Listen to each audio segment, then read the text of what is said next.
Sementara itu di kota Xiu, Lusin dan Chen baru saja sampai di sini. Kota yang megah membuat kedua orang ini terpesona melihat suasana tempat ini.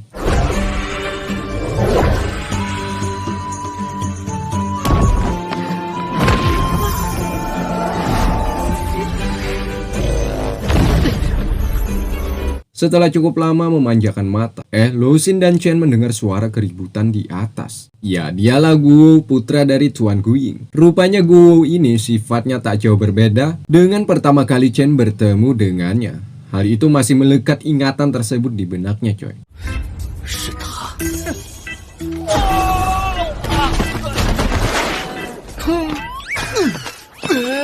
Sombong dan merasa yang paling hebat sudah tertanam di diri Guo. Di mana di sana ada si botak yang bernama Sima Xian. Dia seorang pres alias seorang tabib.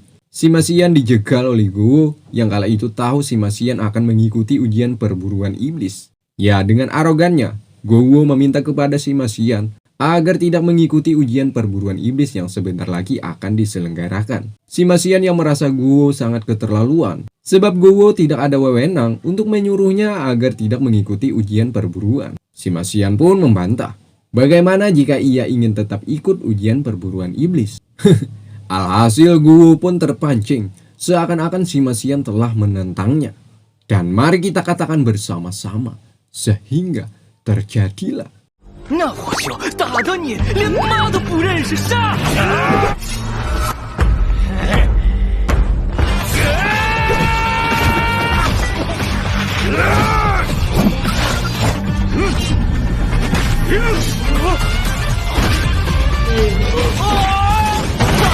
Namun dengan mudahnya Sima Xian menepis juga menyerang balik mereka semua.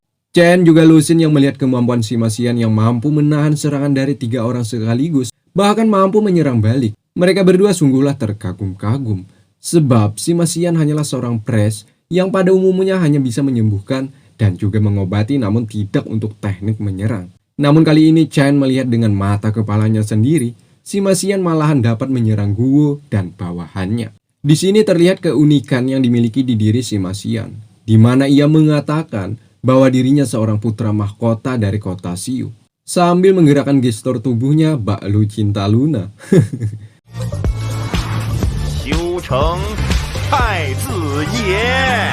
Hal itu membuat mereka, terutama Guo, merasa dipermainkan oleh Sima Xian.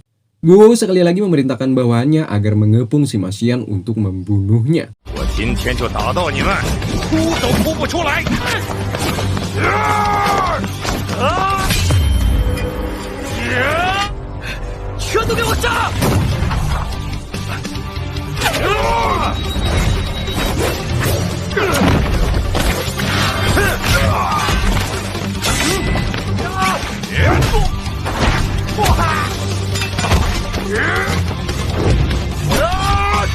Serangan yang tak ada habisnya dilepaskan Guo CS membuat kuda-kudanya mulai melemah.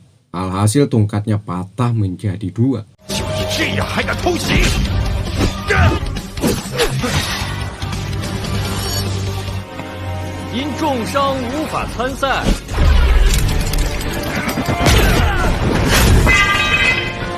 Nah, di sini Sima Xian tak bisa lagi berbuat apa-apa, sebab tenaga juga senjatanya tak ada lagi.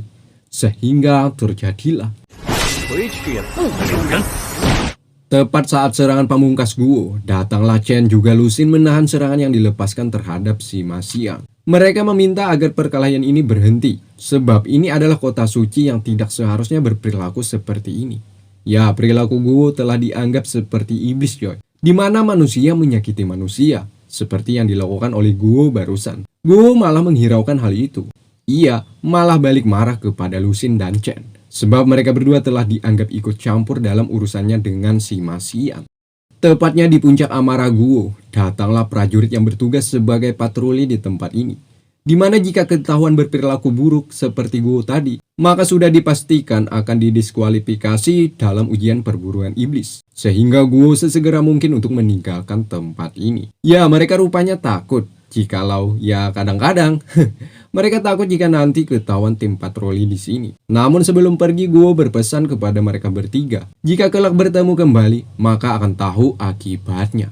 Singkatnya mereka bertiga pun berkenalan. Ya, si Masian mengatakan bahwa dia berasal dari kuil Pres dan juga sama seperti Guo yang berasal dari kota Xiu. Namun Guo adalah seorang putra mahkota di kota sini. Pantas saja ya kan, Guo sangat marah ketika si Masian mengaku-ngaku sebagai putra mahkota. Kemudian si Masian pun juga mengatakan, meski ia berasal dari kuil Pres, namun ia tidak tahu persis keterampilan penyembuhan.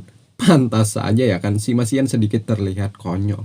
Ya, sama tujuannya seperti Chen. Ia juga ingin mendaftar sebagai peserta ujian perburuan iblis. Karena waktunya sudah dekat, si Masian pun tergesa-gesa untuk pergi meninggalkan Chen juga Lu Xun. 真不知道哪些倒霉蛋会跟他一个团呢。姐，我们赶紧去把事情办完。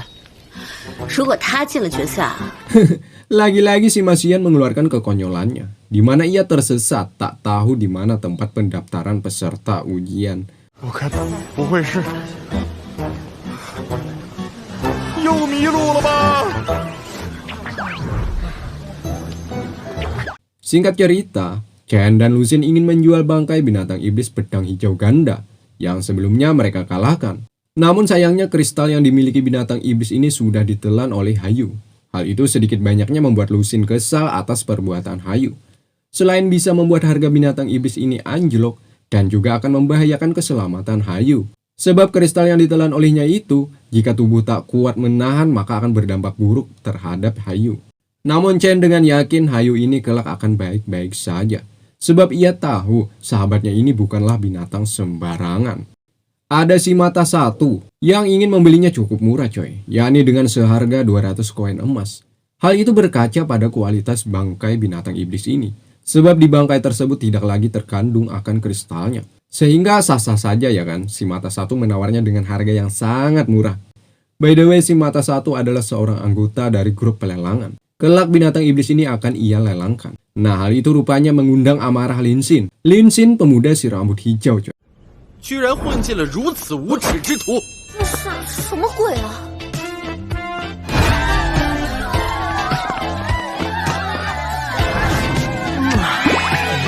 Ia mengatakan bahwa anggota perumahan lelang benar-benar keterlaluan menawar bangkai iblis ini yang sangat murah.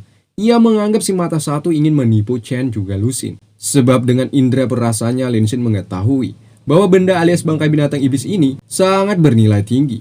Meskipun kristal di dalam tubuh bangkai tersebut sudah tidak ada, namun tidak mengurangi akan kehebatan bangkai tersebut. 还有这特殊的味道。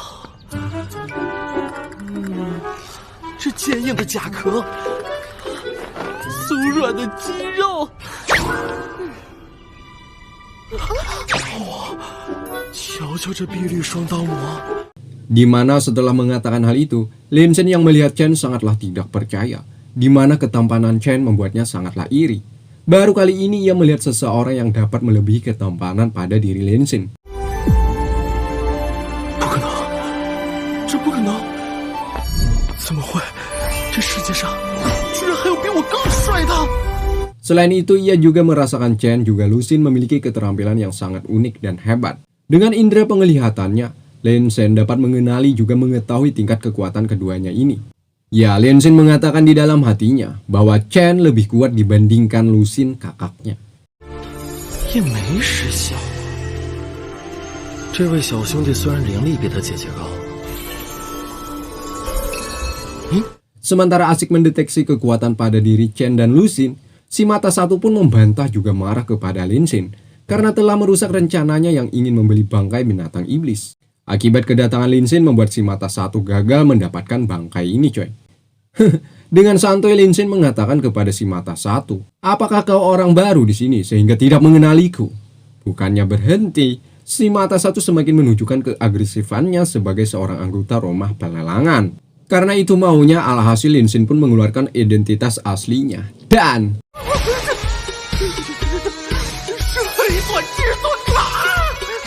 这傻什么鬼啊？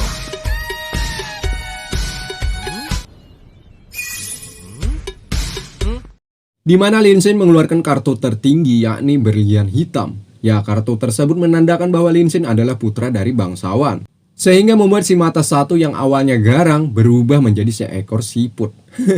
凤毛麟角，金枝玉叶，至高无上，人中龙。拥有这张卡的人，卖给我吧，2000个金币。